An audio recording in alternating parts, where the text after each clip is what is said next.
What's up, yo? Welcome to Your One Life. I'm your host, Kim Young Kim, and I'm super glad to have you as a listener today. If you're new here, here's what this podcast is all about. This podcast is about teaching you from the greatest minds in the world, assisting you in all aspects of your life, and helping you spend less time on social media by urging you to spend more time online gambling. Now, I'm not saying that this is a better idea, but you can brag to your friends that you don't even log on to the gram anymore. All right, so I had the most amazing guest today on this podcast, the man himself, Mr. Dave Evans, co-author of Designing Your Life, Designing Your New Work Life, and the new book, How to Live a Meaningful Life, which is taking the world by storm and has flipped my world upside down. It's an absolute honor to interview Mr. Evans once again. I had him on my previous podcast, and I'm sure you're going to get a ton out of this interview and also so much out of the book, How to Live a Meaningful Life, which is available anywhere books are sold and also available on Spotify Premium. All right, so this is my conversation with Mr. Dave Evans. All right, I am here with Mr. Dave J. Evans. Mr. Evans, how is it going today? Well, it's always going good and get to talk to you, Kim Young. This is one of my more fun interviews to get to do because it's at least our second, if not third time doing this with me and Bill, right? Yes, that is correct. Second time with you, and I've done one with Bill, so. Yeah, so 3 all in. Yeah, here we are. 3's the charm, we hope, okay. Yes, sir, absolutely. Speaking of 3, you got 3 books behind you. I got 3 books back there, that's right, yeah. Yes, sir. Okay, cool. So let me go ahead and do your intro, and then we'll get rolling. All right, here we go. I raise praise today for the things that he made. Respecting Mr. Evans for the multitude of lessons. He's the man, myth, and legend, and he's shining the light on life's greatest questions with many insights for you to weigh fine with your life design and get dysfunctional beliefs out your mind. He knows it because he's lived it and he's learned from hard knocks, but was also set free when he found it's no better down where it's wetter under the sea. And through the lesson of experience, he paved a different path to build with his mind through hard science and math, got degrees in engineering, started building devices with dreams to bring an end to the energy crisis, but was ahead of his time. He stayed on his grind and kept moving, and lays it in to create a printing press for our using. He earned many accolades from Apple to EA. He is a visionary who helped carry the day for startups, nonprofits, and companies worldwide. But questions kept coming from the yearnings inside of many people who were seeking his help, of what to do with their lives, what to do with themselves. So he answered those questions and made it his work to assist us along our path and our search. And now he's got new thoughts to share about living for those of us stuck in the day-to-day prison, so we can unlock purpose and joy on the daily and feel unanchored and free like we're sailing. So start taking notes as you did in your college days, because his thoughts are like a sunset off the coast full of knowledge rays. And open up your mind for the meaning you'll design. Take in this great learning, because now is the time for you to have flow and good feelings inside. Now is the time to live fully alive. You are the only real-time rapper we have ever worked with. That's terrific. Thank you. Yeah. People are finally coming around to the magic you have been cooking for many years, and I'm so excited about it. I'm really happy to have you back on. I've been doing the exercises. I've been learning so much. I'm just curious, like, you wrote this book. What was impetus for those who haven't read the book yet? Well, we're user-centered designers, right? We teach in the design program at Stanford. Started in 1963. Back when we called it product design, and the methodology was initially referred to as HCD, human-centered design, now called design thinking. It's just a cooler name. But that human-centered thing is really the center of it. So it's all about trying to humanly use processes that work for humans to innovate, and in so doing, innovate in ways that will work for human being users. And so we're always trying to listen to the user. In our case, now having sold, well over 1 million books and trained 6,000 educators in 600 universities and being all over the place, we're in a lot of conversations. We have a lot of users. We have literally millions of users. And what happened was, wrote a book on life design, then we drilled down on career design, kind of thought we were done. We'd sort of covered the big bases. And then Sure. particularly after the pandemic, and particularly after the Great Resignation following the pandemic, when 52 million people just walked off the job a couple years ago, looking for something better. I don't know how many of them found it. I don't think many, to be honest with you. That we started hearing this real hue and cry of I did all this stuff and I'm trying really hard, and it's still not as fulfilling as I thought it would be. It's still not as meaningful as I thought it would be. What am I doing wrong? And so there was this spike. And now the popular press is talking about the meaning crisis. And so we were hearing this loud and clear for a couple of years. And then finally said, maybe we need to do something about that. Because it turns out designing your life or designing your career is one thing. But once you've designed it, living into it in a way that actually gets the joy and the purposefulness out of it is a different thing. So, building the house is one thing, living in it is another. Yeah, that's a great analogy. Fantastic. The work is helping so many people. One thing I like about what y'all do is you do a lot of myth dispelling, right? You're like, hey, y'all thought that this was the thing, but it's not the thing. It's fantastic to realize that popular culture is wrong. And speaking of popular culture, Maslow gets proven wrong in the book. And so could you talk about Maslow's hierarchy? Yeah, and again, it's not that we're running around trying to make people be wrong. But again, in design, step 1 is empathy. Actually, step 0 is acceptance. You got to start where you are. Then the first thing you do is listen into what's really going on. And then step two is definition. You define what problem you're really working on. But you don't define the problem you're working on until you have listened to what is going on. One of the reasons most projects fail is you're working on the wrong thing. Most people embed the solution to the problem they think they have in their presenting question, and if they've missed the real problem, they haven't got a chance. So when we started talking to people about this meaning thing, what came up? Well, over and over again, what we heard was really two things. The most common thing we heard is, I need to be making an impact. I need to make a difference. My life has to matter because I made the world a better place. I had an impact. I left something behind. I left a legacy. All these things talking about the result of what I did in my life and in my work. So it's about, and we summarize that as it's all about impact. That's thing number 1. Thing number 2 was, I'm just not feeling fulfilled. This is where Maslow comes up. And so it's not fulfilling enough. We looked at those two things and realized if you've got all your meaning-making eggs in the impact or fulfillment basket, and most people were just looking for one of those two things, we think you're in big trouble. You're going down a dead end. So the impact problem is, first of all, impact is a thing, and you're not a thing, you're a person. And having an important impact in the world is a good thing to do. There are a lot of problems that deserve to be solved or worked on. We wrote a book. That's an impact. We wrote it because we think there's a real problem. But, okay, we released that 2 weeks ago, and so what have you done for me lately? The book is out, the book's done. Now what? So the thing about an impact is it's over as soon as you finish it. Now, there may be a legacy of it, but, the feeling of meaning making starts to attenuate really quickly. And it just doesn't last. There's never enough. So you get stuck on the treadmill of meaning making if impact is what you're after. So that's a problem. We got to deal with that. And then the fulfillment one is the Maslow problem. Of course I want to be fulfilled.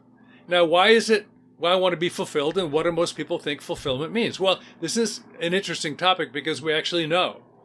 The overwhelmingly most common definition of fulfillment is that I've become everything I can be.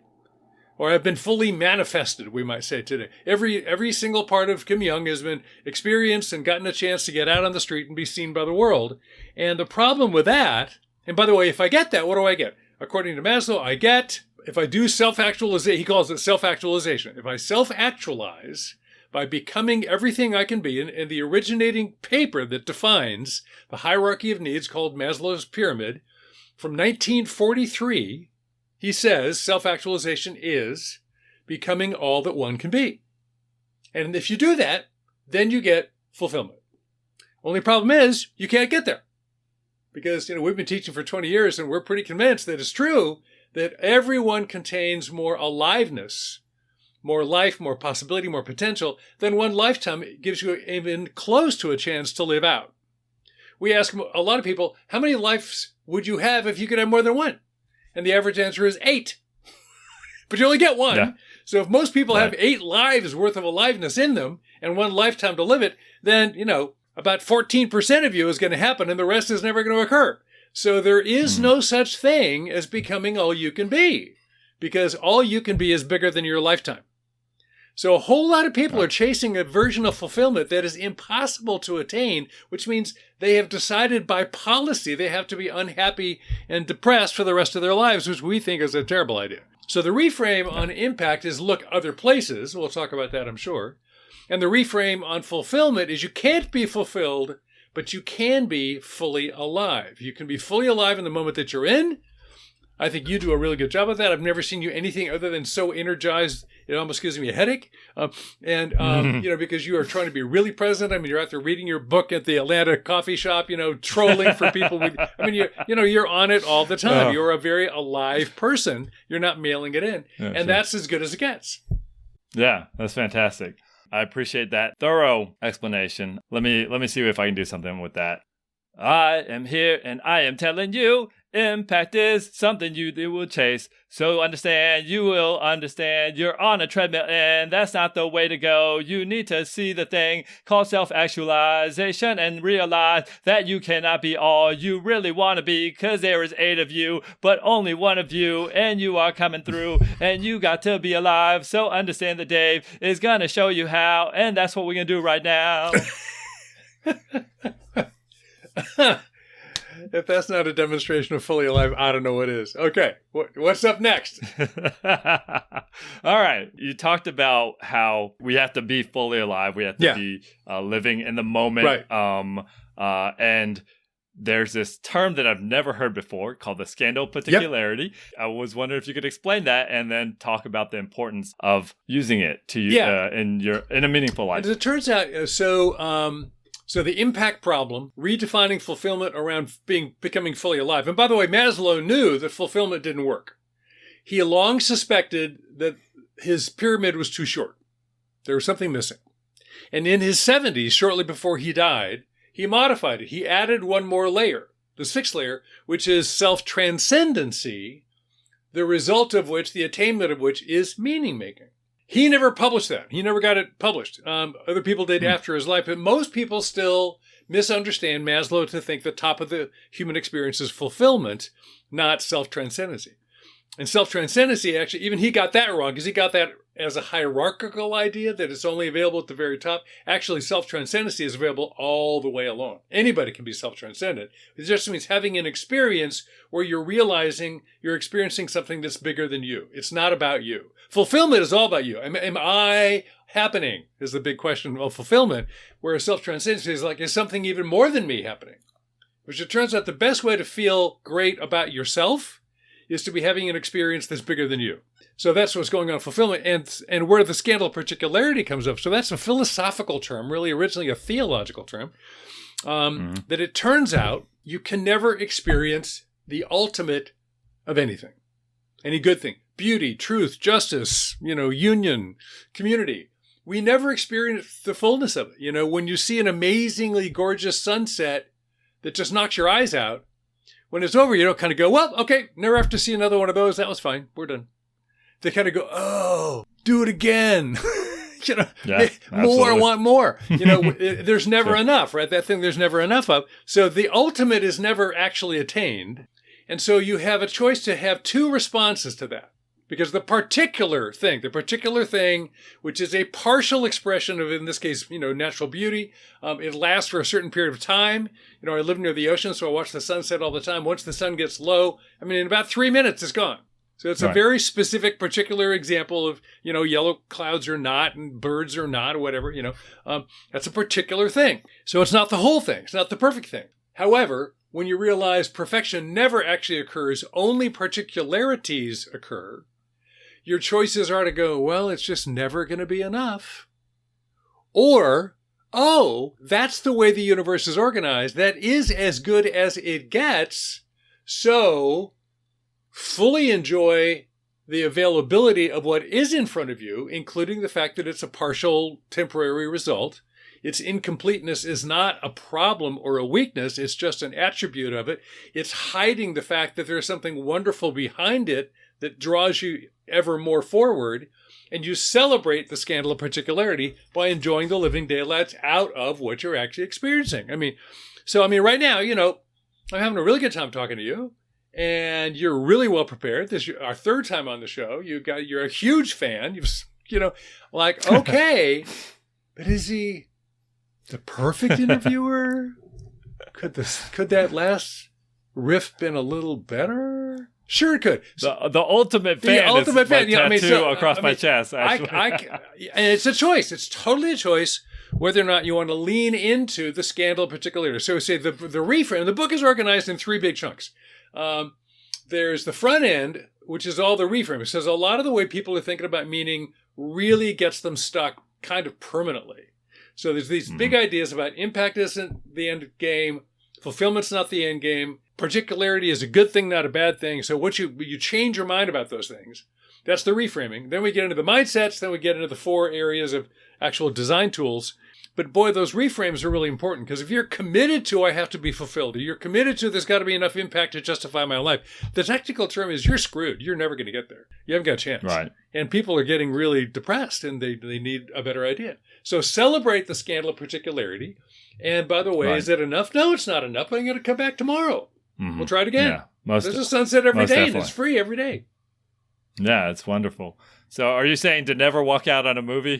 Oh, I'm not saying that. That's not what you're saying. You can walk out and go, and I'm going to come back when there's a better movie.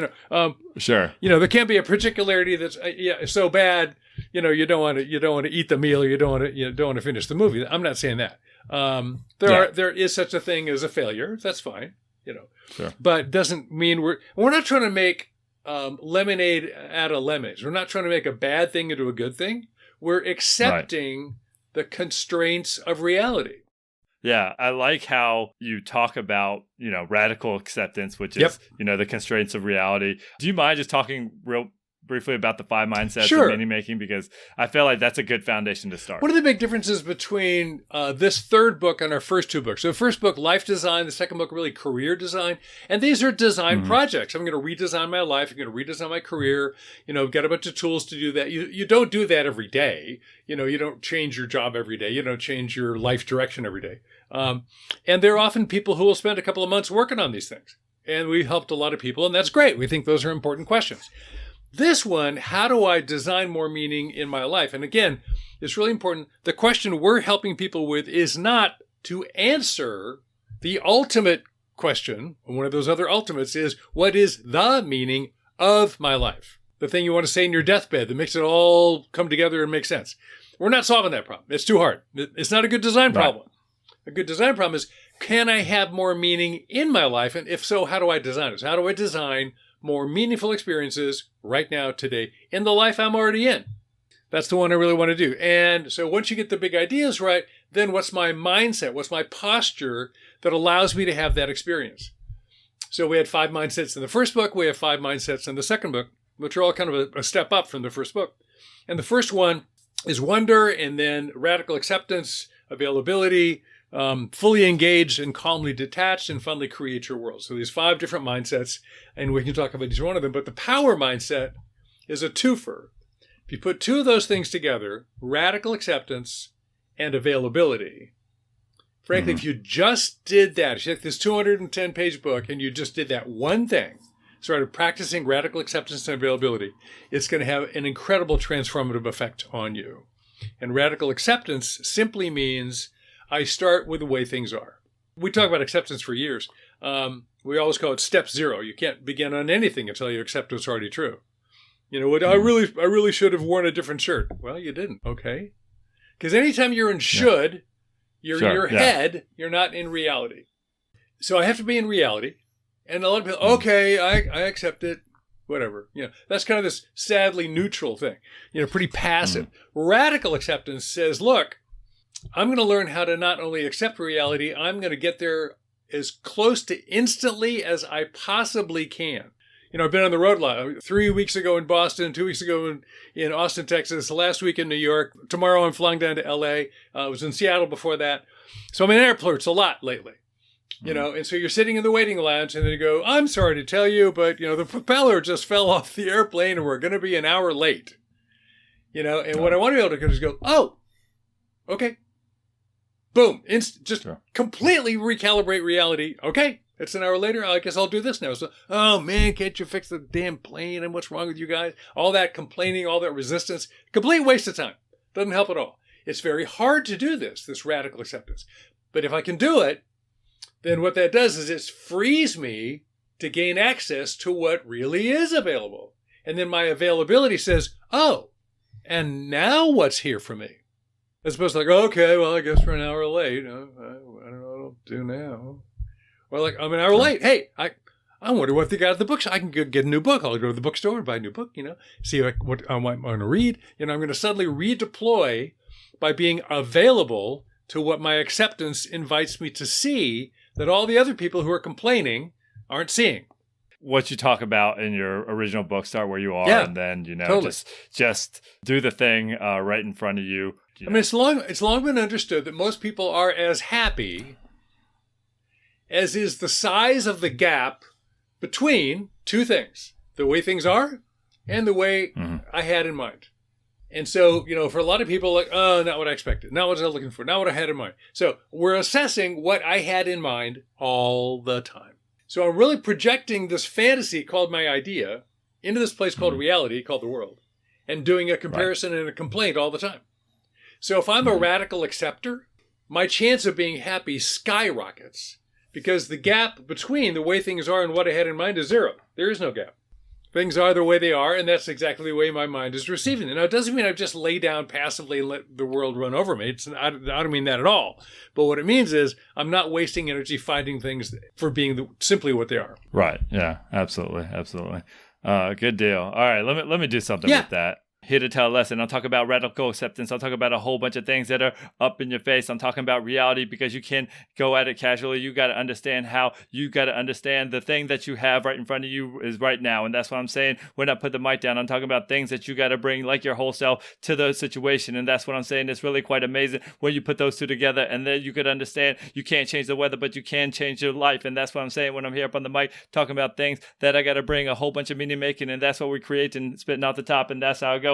Meaningful life right there up in the flow, spit on top, and that's how I go. And that's what I said, freestyle flow. All right. Okay. What's up next? And there was another twofer in the book that was really good. Wonder and availability. So the 5 mindsets are wonder, having an orientation to catching wonder in the world. That's the first one. Radical acceptance. We just talked about availability. Am I available to the world I'm, now accepting? Then there's fully engaged and calmly detached. I want to be totally involved in what I'm choosing to do. I'm not half-hearted. I'm a full involvee, and I'm not attached to the outcome. I realize I can't control outcomes. I can only control my participation.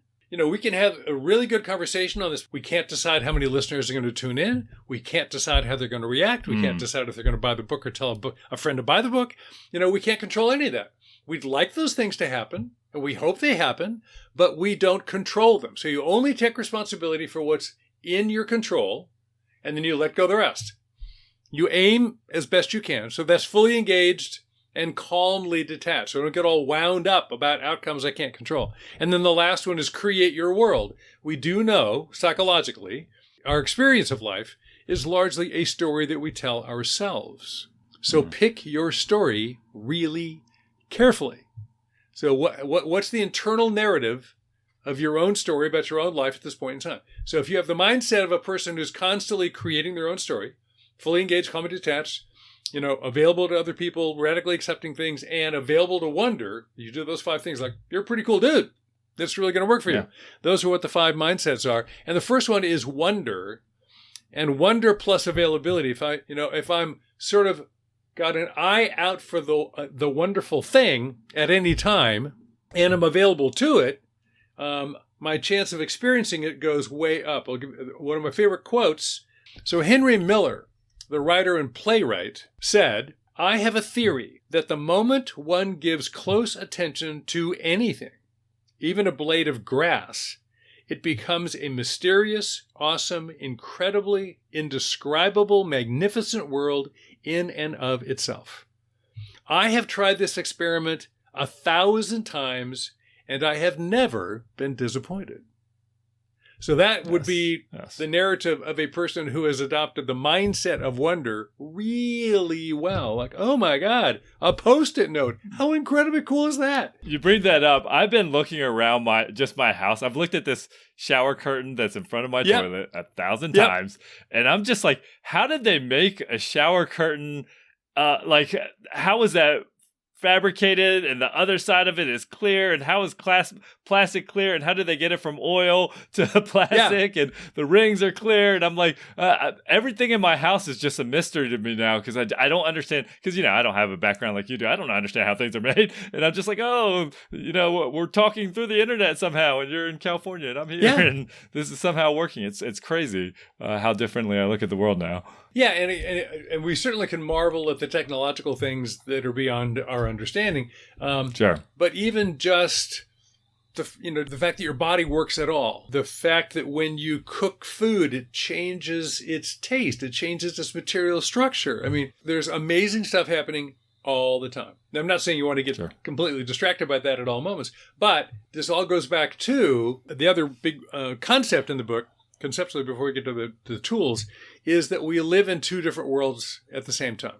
And the reason that people are so stuck on impact is because they're only living out of part of their brain. And because they're only living out of part of their brain, they're only living in one of two worlds. So we've got a whole chapter called A Tale of Two Worlds, which is about the transactional world and the flow world. And the transactional world is the world where we get stuff done. At 5 o'clock is a podcast. Got to be prepared for that. And do I have my microphone ready? And I got to plug it in, and all that sort of thing. That's the get stuff done world, the GSD world, get stuff done world. Mm-hmm. And we all spend about 98% of our time there. And if you're on Zoom a lot, if you're remote working, you're doing it all the time. Social media is all transactional. We're just making stuff happen. Whereas there's another place that we call the flow world, which is really this eternally present moment that we're in right now, that's happening all the time. It's sort of like an aquifer of wonderfulness flowing right under the transactional world that we very, very seldom actually visit. And the reason for this is they're not really two worlds. Of course, there's only one world happening. But as a human being, as capacious and as intelligent and as amazing as we are, we're still quite limited. So your brain can't do two completely different things at the same time. So Lisa Miller at Columbia, who's a neurophysiologist, or Jill Bolt-Taylor, who's another physiologist, have evaluated that the part of your brain that gets stuff done, which Lisa Miller calls the achieving brain, right? That's largely the left brain. And then the right brain is this awakened brain that has a completely different experience of the present moment. And if I can have these awakened experiences of more deeply participating in the moment that I'm living in right now, then the possibility of these other forms of meaning other than impact, in the get stuff done world, the only form of meaning available is getting something done that made an impact. But meanwhile, I can experience wonder. I can experience beauty. I can experience flow. I can experience what we call coherency. I can experience community with other people. If I'm experiencing those things, which I have to be attending to in real time, then I have a whole richer opportunity to experience meaning making, because this other way of being in the world is now available to me. And the sad thing is, while that's around almost everybody all the time, we're just missing it because all we're doing is getting stuff done. I love the analogy or the story of, was it Fritz? Yes. In the book, and him experiencing the world through a transactional mind and a flow mindset. And just getting up and getting ready to go to work. And one day he's all about business, and he's not a very happy camper. And the other day he's actually able to pay attention to what he's doing. And it's a completely different experience. Coherency sightings was super helpful to me. Great. When I saw that and I read it, and I was like, oh, and I'm doing my gratitude list wrong every night. Well, it's just different. It's not wrong. Yeah. It felt wrong after I read the book. Let me reevaluate the way I'm doing things. So explain what coherency sightings are. In the book, after we have all these ideas, okay, here's a bunch of different ways to think about meaning. Here's some mindsets that will help you get there. Now, what am I supposed to do? Where do I look to actually have this meaningful experience that you're talking about, more available in the flow world? We're not saying don't go for an impact, by the way. We're saying just don't put all your eggs in that basket. So there's 4 areas: wonder, Anytime I'm having an experience of wonder or awe, I'm immediately entering into that self-transcendency that Maslow talked about correctly, and life feels bigger and more alive and more animating, and it's a meaningful experience. I can experience coherency, which is where I'm living authentically, I'm living faithfully, I'm living with integrity. What it really means is we define coherency as being where three things are interconnected and aligned well. Who am I? What do I believe? And what am I doing? And we have an exercise to help you identify what those three things are called the compass exercise. And the compass exercise has been around since we started 20 years ago. It's the only thing that's the same in all three books. The compass is a real baseline exercise because you got to start with who you really are. And if you want to experience a meaningful life, you've got to be living in a way where I know who I am, I know what I believe, and I know what I'm trying to do, the kinds of things I'm trying to get done in the world, and do they line up? So coherency simply means, am I in alignment with my real self? Now, you can't be in alignment with yourself. You can't connect those three dots unless you know those three dots are. So we have an exercise to help you write those things down. It's not that hard, but most people haven't done it. And so once we write things, they kind of go, oh, yeah, that is what I believe, or that is what's important to me. And once you do these three little essays, then we have a way for you to extract out your compass values, your core values that really matter to you, which change over time, which is fine. And then the whole idea of a coherency sighting is, well, I want to live coherently. That's great. Well, did it work? Well, ask me when I'm just about dead whether or not I pulled it off. That's an awful long time to wait. So how about, okay, it happens to be Monday, and it's Monday the 23rd of February at 5:45. How's it going so far today, Dave? Well, I'm pretty coherent right now because, I'm talking with an old friend who's been impressed with our work, and apparently we've not run him off yet. He's back for the third time, and he thinks the questions we're asking matter. Yes. And he's doing a good job of being fully alive because he bursts out into rap song all the time, which I think is an absolute riot. So I love watching you do that. So This is a pretty coherent moment for me. So if I'm catching myself, I'm sighting when I'm actually living in a coherent moment, like, oh, the end of my life isn't here and I can't claim that I pulled everything off yet. But, at 5:45 today, I was acting just like Dave. That was a very Dave moment, and that feels really good. So, who knows what the outcomes are going to be, but you want to catch yourself in the act of being yourself in a meaningful way and just capture it and savor it for a minute. Like, oh, that's great. So a coherency sighting is a regular practice of catching yourself, acting like yourself, and reminding yourself to take credit for it and enjoy it. Yeah, absolutely. And I've been writing them down, and it's been really recalibrating my North Star. Yeah, exactly. And just getting me right now, there. Now, let me correct you for a minute. Because you say, oh, I've been doing the gratefulness exercise wrong, and I read coherency sightings and I like them better. That's better. I was doing it wrong before. I'm gonna invite you to a reframe there, young man. First of all, our definition of the human person is that you are a becoming, right? What can you talk about? Mm-hmm. So what does it mean to be a person? It means you're a becoming. You're a constant work in process. Hopefully we're growing more and more into our better selves, our more authentic selves. So if that's true, if I'm going to get better over time, that means I had to used to be worse. Right. So people ask me all the time, hey, Dave, do you have any regrets? Is there anything you would do any differently? I go, well, those are two completely different questions. Do I have any regrets? No. Is there anything I would do differently? Sure. Just about everything. Sure. Now, regrets mean like, oh, man, I really wish I could change the past. Now there might be something you spoke meanly to your beloved. You were in a bad mood and you really regret being a jerk. Okay, that's an honest regret. But for the most part, I accept the life that I've lived. I don't really have anything I want to go back in a significant way and change. And that includes I've made some mistakes, but they were honest mistakes. Now, if I'm going to get better, I had to have been worse. So when you learned the gratefulness exercise, which is the single most impactful and most popular exercise developed by the entire field of positive psychology, it's a very good thing to do, and you're going along and it's working for you, and then you get a better idea from us or an improved idea from us that you like differently, that just means you're becoming well. You weren't doing it wrong before. You're doing it better now. Better now doesn't mean before was bad.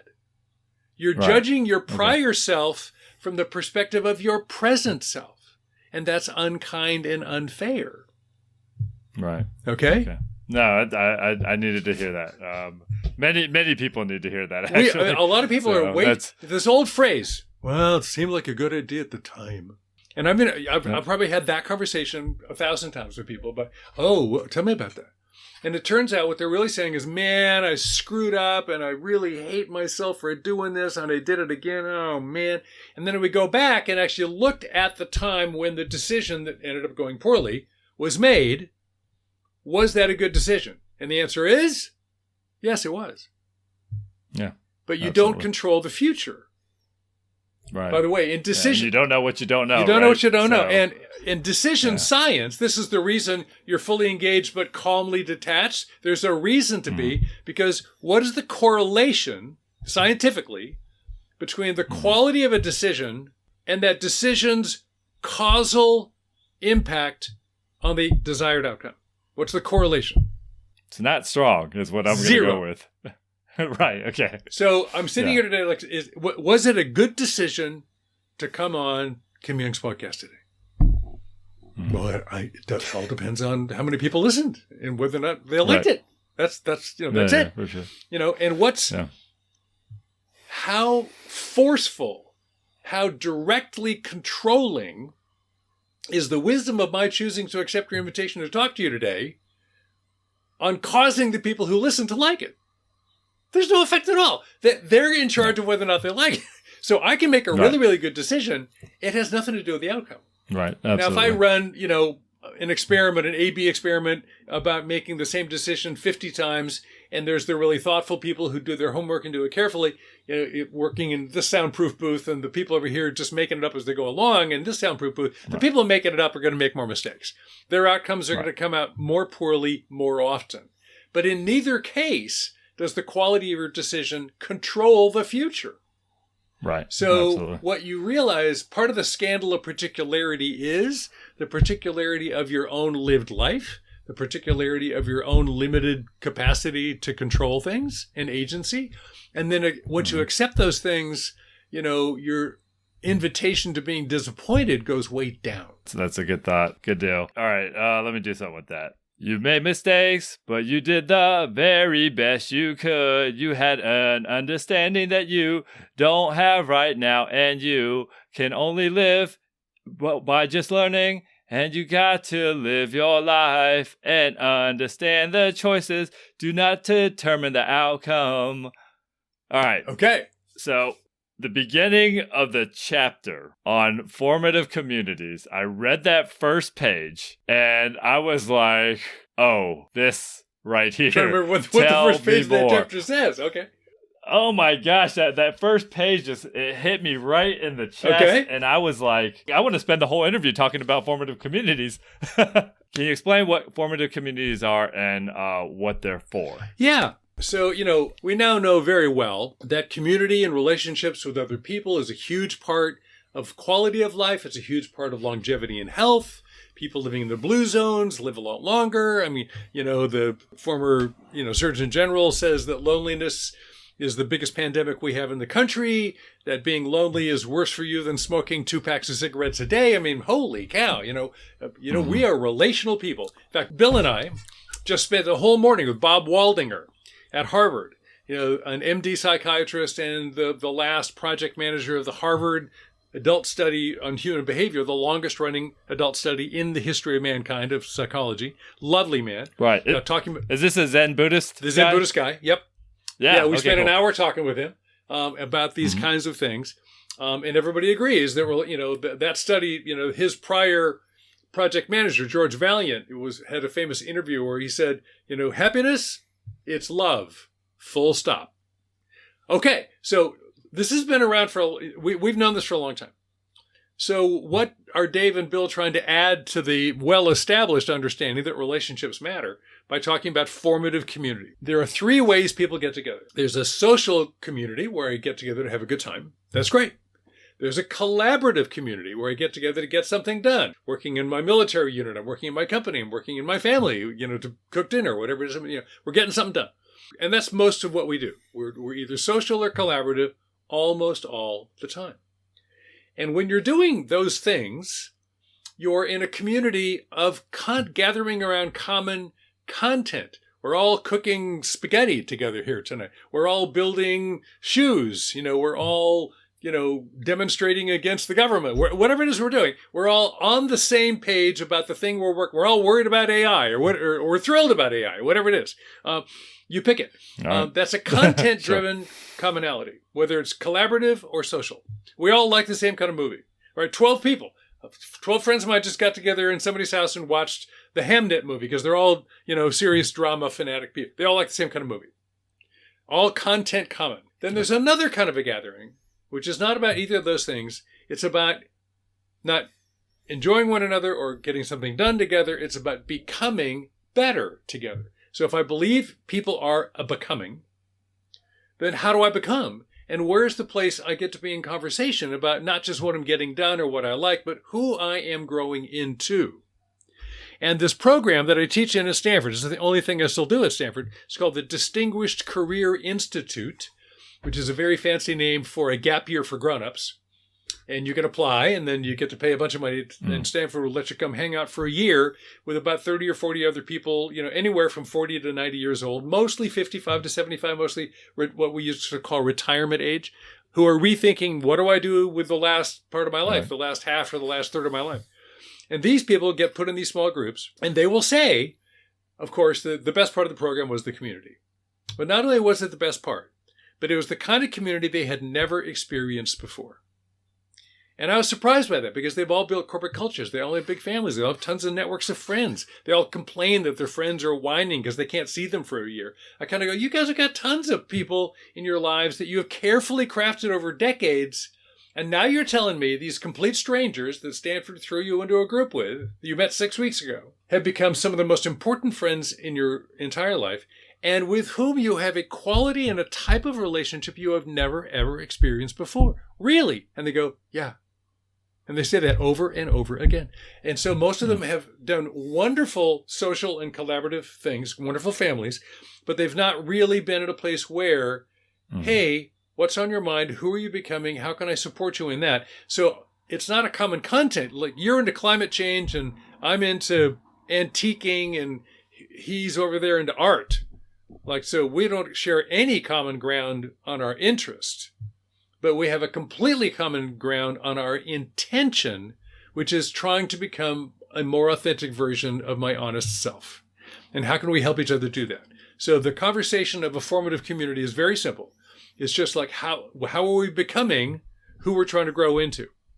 And when I really have a respectful place and people who will listen to my story sincerely and then respond to it authentically, it's really life-giving. Yeah, no, absolutely. I have my friends picked out of who I want to do my formative community with now. And by the way, again, we won't go into all the details, but the book actually gives you kind of a prescription. People always say, wow, how do I form? I don't think I know anybody like that. Actually, you do. You know lots of people who are actually more willing to be in that conversation than you think.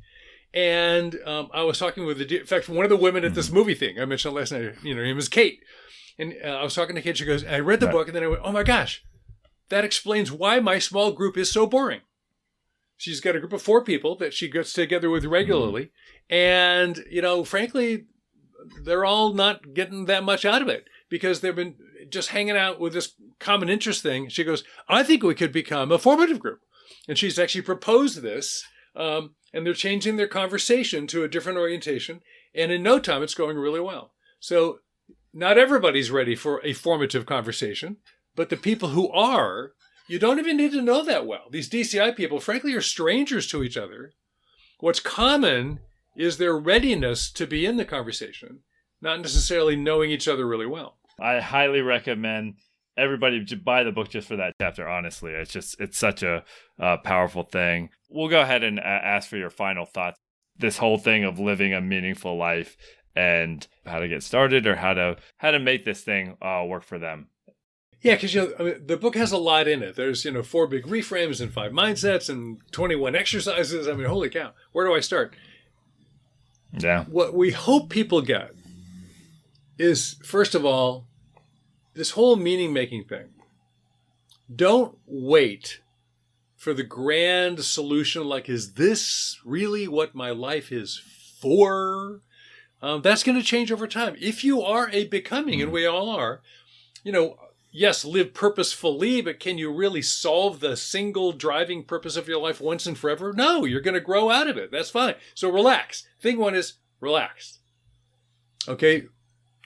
Keep working on the big questions, but along the way, don't forget to extract and to make available to you as much meaning making as you can get your hands on.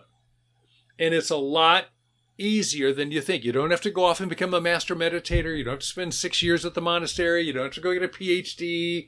You don't have to become an expert sommelier and learn how to, appreciate wine perfectly well. You don't have to do any of these things.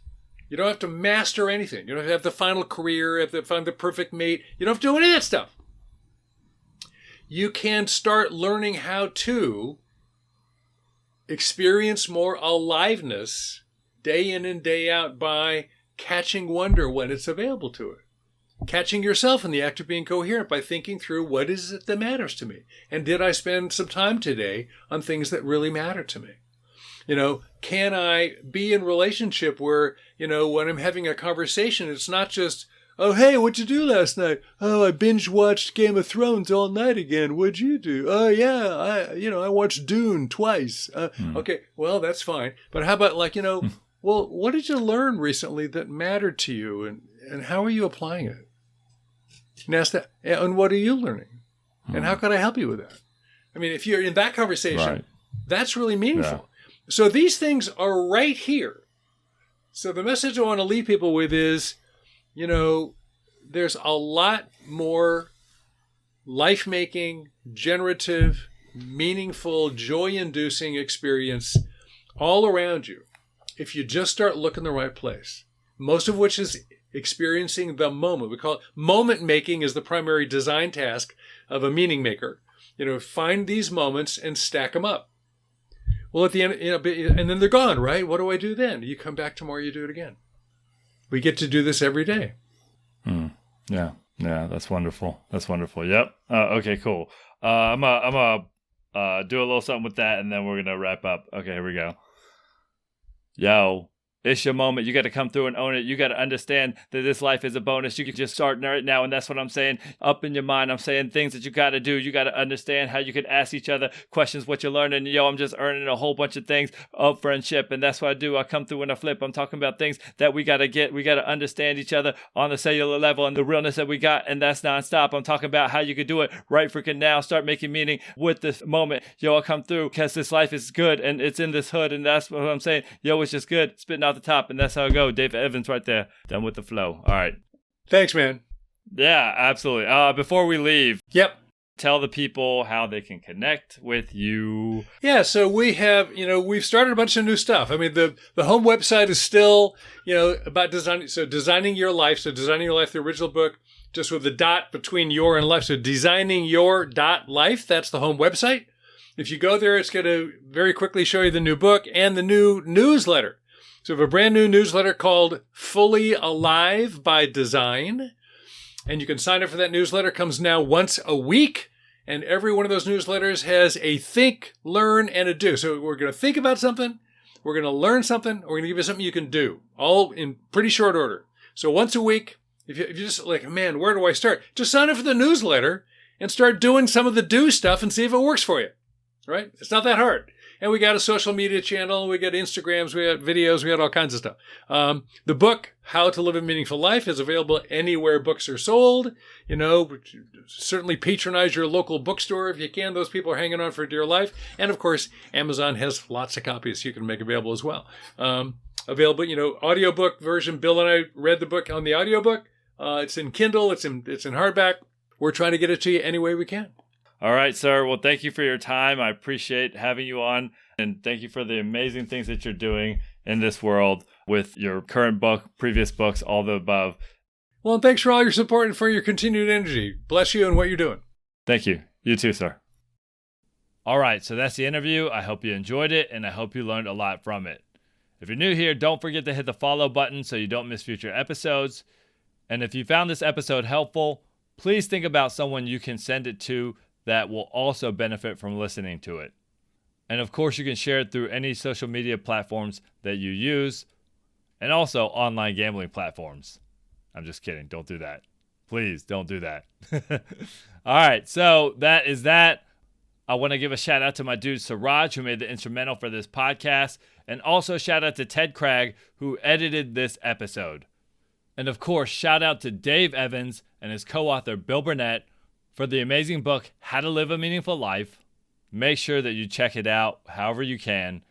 And also do the exercises. They're super helpful in unlocking joy, flow, and all of that good stuff we're all looking for. All right, so that's all I got for now. This is Your One Life. I'm Kim Young Kim. Hope you have a great day, a great week, and until next time, peace!